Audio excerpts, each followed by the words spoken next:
Welcome back once again to our series of lectures on the foundations of Western civilization. This lecture, number 45 in the series, will continue our discussion of the Protestant Reformation. Indeed, in this lecture, we'll explore what we might call the Reformation within the Reformation. Or perhaps, to look at it a little differently, we'll explore the reasons why it may be better to speak of reformations, plural, rather than the Reformation. Now, in particular, in this lecture, last time you'll recall we talked about Martin Luther and the Lutheran tradition. So in this lecture, we're going to look at the so-called Reformed tradition, as it has come to be called in later times. What this means fundamentally is the form of Protestantism that derives from the writings, the teachings of John Calvin. This means also, in a certain sense, we're going to move from Germany to Switzerland. Now, we're going to explore some of the different forms of the Protestant experience, and towards the end of this lecture, we'll compare them on several points to sharpen in our minds the things that they had in common and the things which separated them. We'll also consider two more of the masters of the magisterial Reformation. So, even though the Reformation in Switzerland and the Reformed tradition owes most to John Calvin, it got its start with another man whose name was Huldreich Zwingli. Zwingli was born in 1484. He died in 1531. If you're just sort of basically tracking these dates, it may occur to you that that's about the age of Luther, that's about the age of Thomas More, that's about the age of Erasmus. These men are all of a single generation. Now, Zwingli came from German Switzerland, that is to say, Eastern Switzerland, and originally he got a quite traditional education. He became a priest in 1506. He served as a parish pastor, indeed, until 1516, carrying on a quite conventional ecclesiastical career. But he began, as so many in his time, to be influenced by, indeed to be captivated by, the new humanistic scholarship of the day. He secured, for example, a copy of Erasmus's edition of the Greek New Testament. He began studying in particular Paul's epistles, which he actually memorized. But he began to study Paul's epistles. Now, there's something interesting here. Luther had studied Paul's epistles and was eventually drawn to religious reform. John Colet in England studied and taught on Paul's epistles and had been drawn to make important claims for the need for reform in the church. So here again we see Zwingli being particularly influenced by St. Paul's epistles. He began to feel a number of very serious concerns, Zwingli did, about contemporary practices. He was struck in particular by what he regarded as the superstitious folly of pilgrims. He noticed lots of people going off in pilgrimage to various shrines all over Europe. Now, parenthetically, we may say the very fact that Zwingli was able to observe this pilgrim activity and, indeed, in the end, to react badly, negatively to it, is a reminder that late medieval Christianity, or we might say late medieval Catholic Christianity, was by no means moribund. It was by no means moribund. Very important point. We are not seeing a Reformation come into a world that somehow had a religious vacuum. Well, Zwingli, in any case, as he began to reflect on some of the practices, some of the traditional Catholic practices that disturbed him, began to move in what we might call a reformed direction. He began publicly calling for reform, and in 1518 he was elected people's preacher in the city of Zurich. Now, the point there, of course, is that in the Catholic Church, of course, the bishop or a religious order appoints pastors in churches and can move them around and can promote them. Now, and Zwingli had held that position until 1516, now in 1518, the people of Zurich elect him as their preacher. He began lecturing publicly on Paul, and he began calling for reform, and he began to win a great deal of support. All right, this is an important point too. And it signals to us that even if in talking about the Reformation, and particularly in a survey course like the one on which we're embarked now, we talk about the masters, we talk about Luther and about Zwingli and about Calvin, we mustn't forget all of those people out there who could accept or reject the teaching of the great masters and thus play an important role in sustaining this movement. Well, eventually, Zwingli began to attack the Catholic doctrine of purgatory. He attacked saints, he attacked monasticism, he attacked clerical celibacy, he attacked the Mass, in particular the idea that the Mass was an enactment of the sacrament of the sacrifice of Christ, or that in the Eucharist Christ was truly present. He began to attack the authority of the Pope. He began to attack such practices as fasting. And in 1524, he actually was married. Now, Zwingli doesn't seem actually to have owed very much to Luther. He seems to have come to his views largely on his own. At a colloquy at Marburg in 1529, which we mentioned very briefly in our previous lecture, Zwingli and Luther discovered actually that they really didn't have common ground on which they could compromise, and they wound up going their separate ways. Now, the eastern cantons of Switzerland split very badly over matters of religion. There was a great deal of turmoil, there was a great deal of warfare, and in the ensuing turmoil, Zwingli was killed in battle. But the Reformation had nevertheless begun in Switzerland. Now, this brings us to the career of the Frenchman, John Calvin, born in 1509, dies in 1564. Let's pause just a moment and notice those dates. Calvin is basically a generation younger than all of the people we've been talking about to date. He is in some way the heir and beneficiary of the experience of the people we have been talking about to date.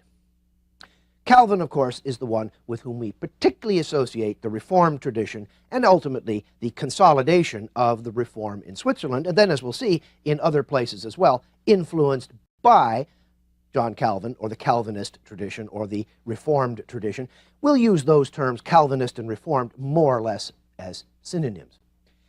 Calvin himself was born in the town of Noyon in northern France in very modest circumstances, but the parish priest noted that he was a boy of unusual intelligence and provided for his education, first locally, pardon me, and then in Paris, where he went off and studied for a number of years. He studied theology in Paris and was there at least until about 1523. Within a few years, Calvin had grave doubts about his priestly vocation. He left Paris.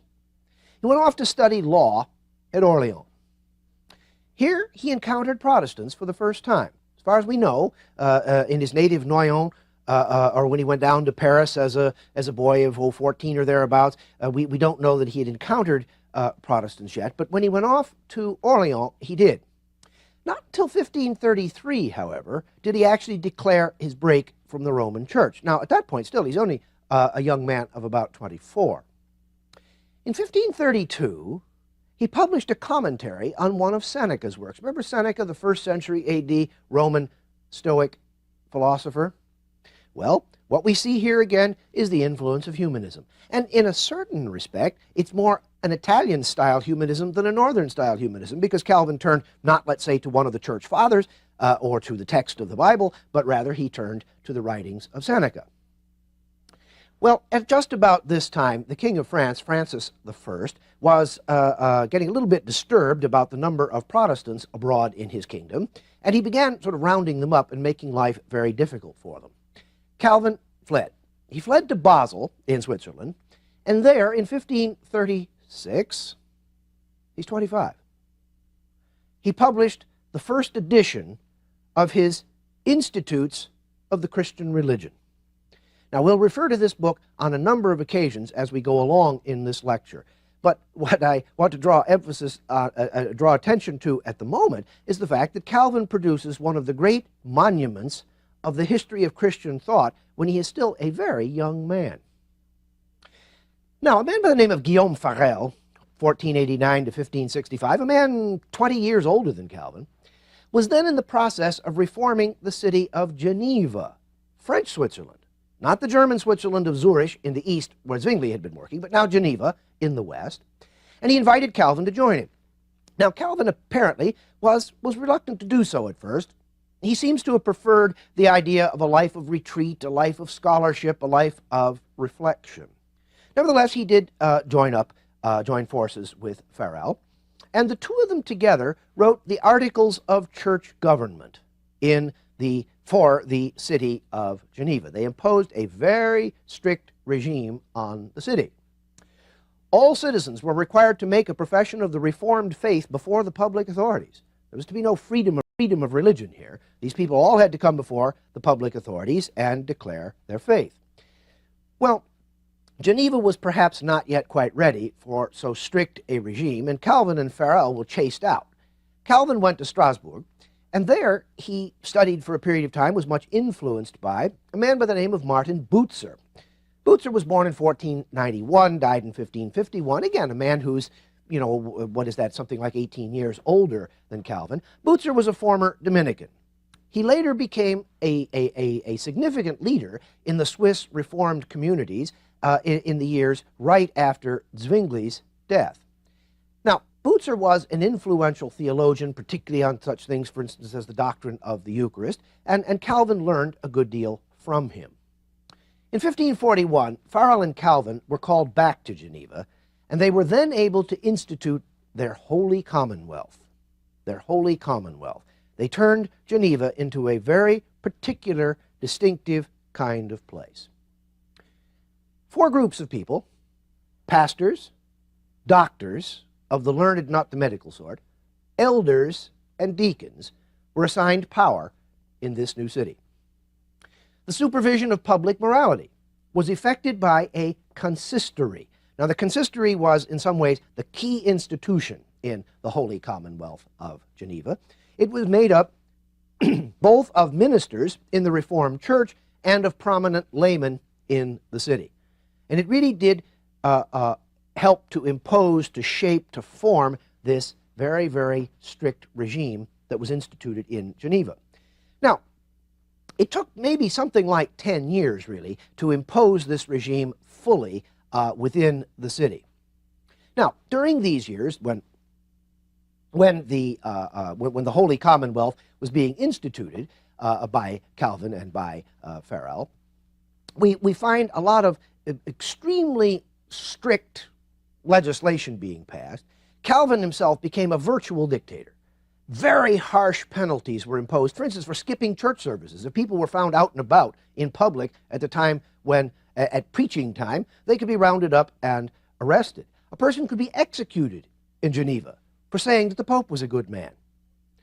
Most ordinary human pleasures, singing and dancing, for example, were forbidden. These were satanic. These were not godly. These were sinful. These were a waste of people's time. So this regime that was instituted in Geneva was a strict one. All right. But Calvinism, the Reformed faith, was something much more than a series of restrictive practices imposed upon people in this particular town, Geneva. What exactly was the Calvinist faith? How may we try to capture a sense of Calvin's actual teachings? Calvin began with the absolute sovereignty of God.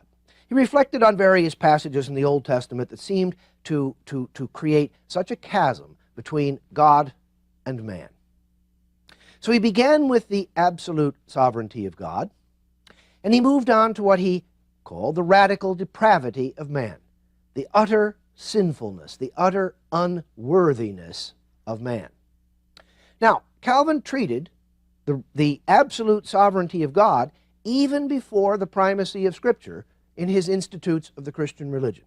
In a certain sense, this was the place you had to start.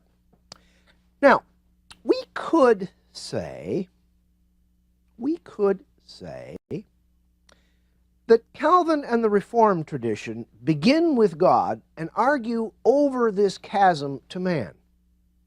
Whereas in a certain sense, one could say that in the Catholic tradition, one began with man and argued one's way up to God. A certain way of thinking about the two traditions. But whereas for the Catholic tradition, there was a gap, it was a bridgeable gap. For Calvin, perhaps that gap was never bridgeable. Now, Calvin's mature formulation of his Reformed faith may be found in the 1539 and later editions of his Institutes. Now, let's pause there. Remember, the first edition comes out when he's, 25, 26 years old, something like that. The second edition comes out when he's only 30. He's still a very young man to have written so magisterial and important a book. It's sometimes been said that what the institutes of the Christian religion did for Protestantism was to confer upon it intellectual respectability. Now, what that means is that although Luther had, for example, written his catechisms, the greater one as a broad presentation of his faith, the minor one, the lesser one, as a teaching device for ordinary people and to be instructed in the Reformed faith, thus far, the Reformed tradition, the Protestant tradition generally, did not have anything that was, in a sense, an analog to Peter Lombard's 4 books of sentences, produced in the 12th century, and for a long time, essentially the textbook, if you like, of Catholic teaching on a wide variety of subjects. With Calvin's Institutes, Protestantism now had a book that laid out a systematic presentation of the Protestant faith, of Christianity as professed by those people who were now being called Protestants. So it's in that sense that one says that Calvin's Institutes confer intellectual respectability on Protestantism. Now, the Institutes were built up systematically as a series of biblically grounded reflections on the 10 Commandments, the Lord's Prayer, and the Apostles' Creed. Now, it's interesting to note that Luther's catechisms were built up as systematic expositions of the 10 Commandments, the Lord's Prayer, and the Apostles' Creed.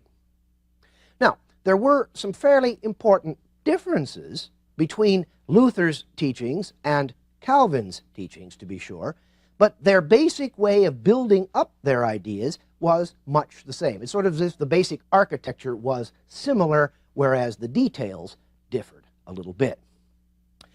Now, in order to try to capture a sense of the Reformed faith as taught by Calvin, of the doctrines as presented in the Institutes of the Christian religion, build up, as I've said, with a series of systematic, biblically grounded reflections on the commandments, the Our Father, and the Apostles' Creed.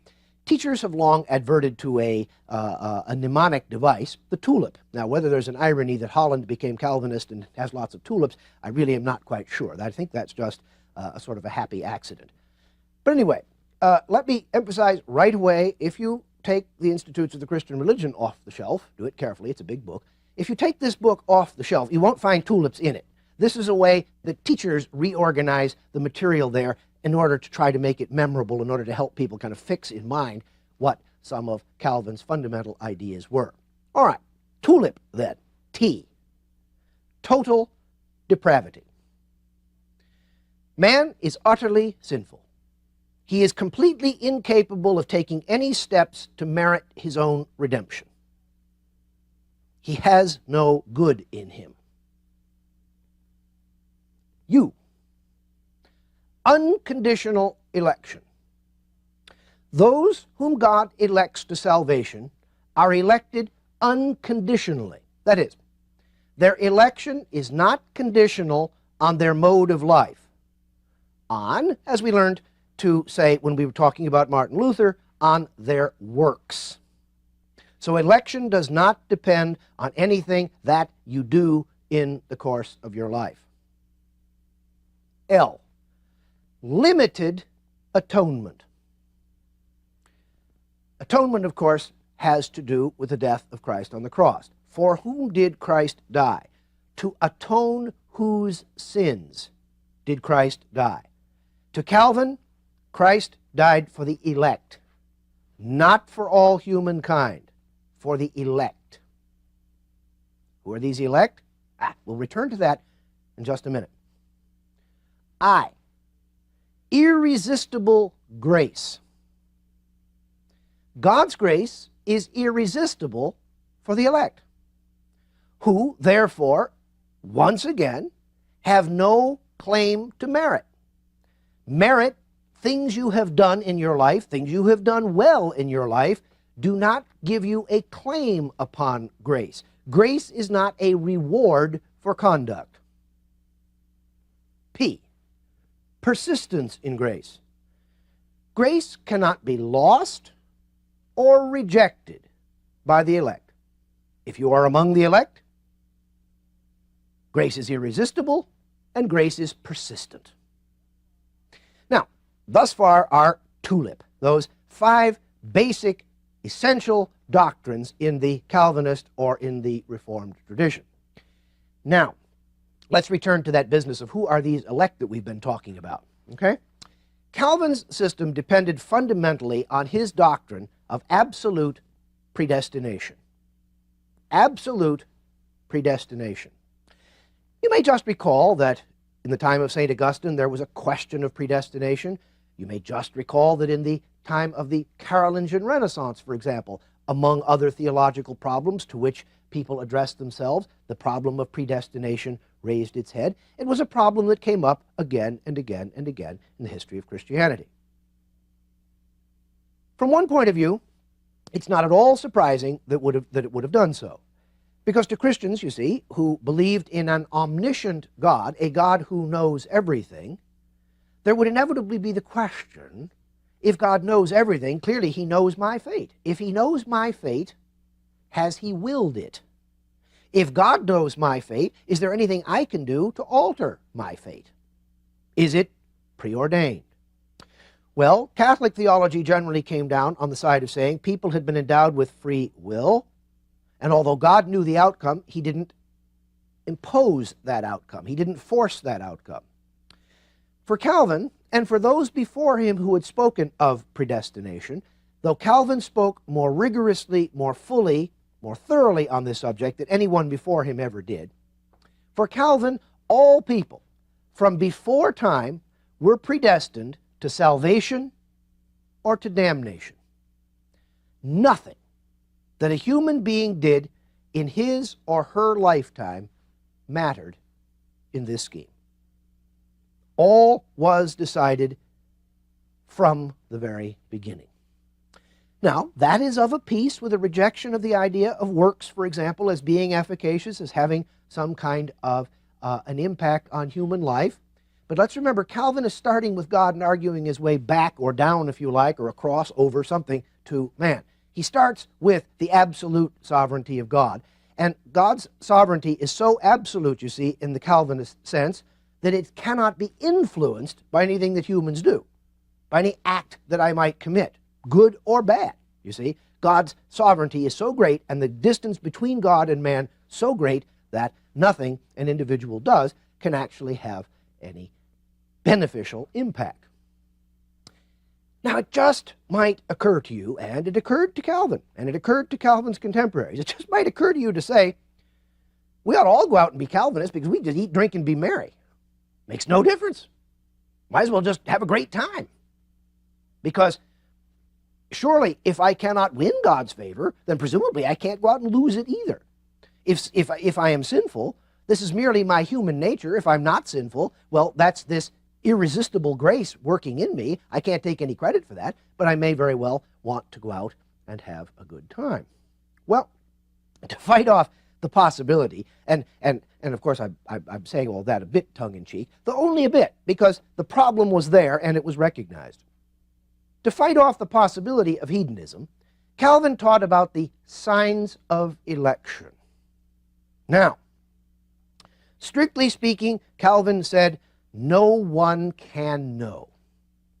No one can know whether they are elect or whether they are damned. Calvin said that salvation was absolutely assured for the elect. But that posed another problem, quite different in its way from the problem of hedonism. Eat, drink, and be merry, for tomorrow you die.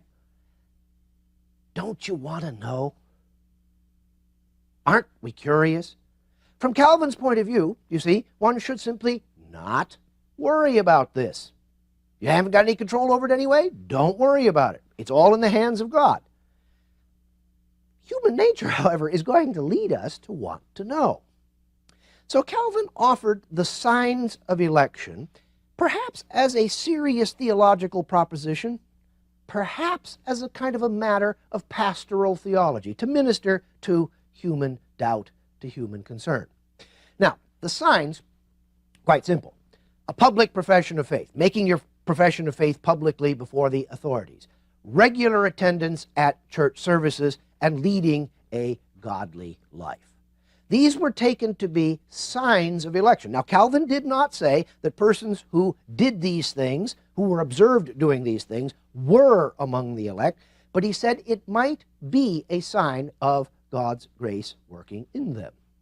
Now, it's rather interesting that actually the existence of these signs of faith, and then the very nature of the Calvinist communities, produced a kind of a community of compliance. It produced a certain uniformity in behavior. No one wanted to appear not to be among the elect. Now, there's a very interesting way that we can sort of observe this. Yes, we could talk about the ducking stools and the stocks in the village square and so on that we sometimes think of as connected with Calvinist communities, whether in Europe or even in Puritan New England. But if one thinks of portraiture just for a moment, Renaissance portraits had often been luxurious. People were arrayed beautifully. Women had beautifully coiffed hair and possibly quite beautiful headdresses. Men would be placed or would be painted wearing luxurious, rich, elegant clothing. Men and women might be wearing a considerable amount of jewelry, for example.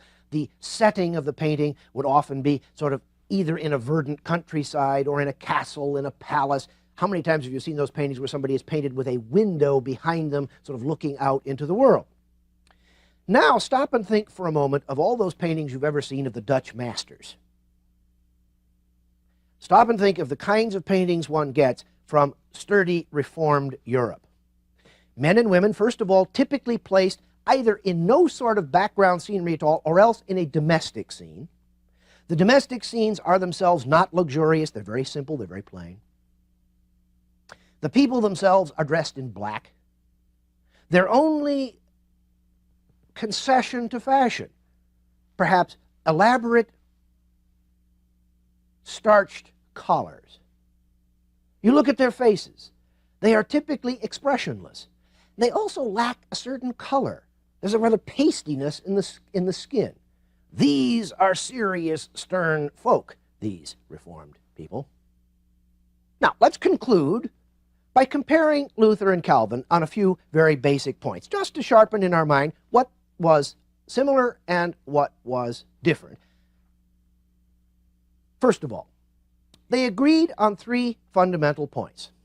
They agreed on the primacy of Scripture. Though, as we've seen, Calvin placed the sovereignty of God ahead of Scripture, but both agreed on the primacy of Scripture. What that means is Scripture and not the popes, not church councils, not the writings of particular Christian teachers. They both agreed on justification by faith, and faith as a free and undeserved gift of God. They both agreed that free will did not truly exist for humans because of the bondage of sin. Humans were too marked by sin fully to be free. They disagreed on five basic points. Luther did not accept the proposition that grace was persistent and irresistible.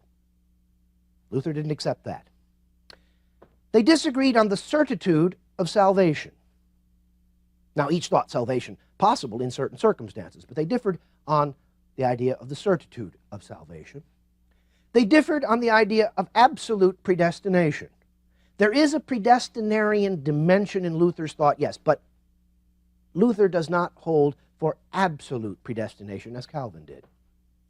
They disagree on the real presence of Christ in the Eucharist. Remember, Luther upheld that doctrine while diminishing significantly the role of the priest or the minister in effecting the change from bread and wine to body and blood of Christ.